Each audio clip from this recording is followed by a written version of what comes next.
Cotton king studio मधून तुम्ही पाहत आहात एबीपी माझा। ब्रेकनंतर बुलेटिनमध्ये आपलं स्वागत आहे। बातमी आहे सोलापूरमधून। सोलापुरातील तब्बल 1,66,000 हेक्टरवरील खरीप पिकांचं पावसामुळे नुकसान झालंय।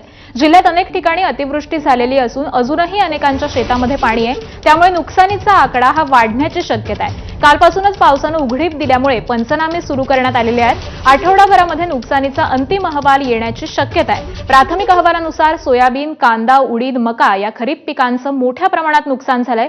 अक्कलकोट, बार्शी, दक्षिण सोलापूर, मोहोळ या तालुक्यांना पावसाचा सर्वाधिक फटका बसलाय। एवढा पाऊस गेल्या 25 वर्षात पडला नाही, एवढ्या जास्त संख्येने हा पाऊस सोलापूरमध्ये झाला। परंतु नुकसान भरपाई द्यायची जेव्हा वेळ आली तेव्हा परभणीला 128 कोटी रुपये आणि सातारा, सांगलीला 37-38 कोटी रुपये दिल्याचं कालच्या शासन जीआर मध्ये आम्हाला निदर्शनास आलं।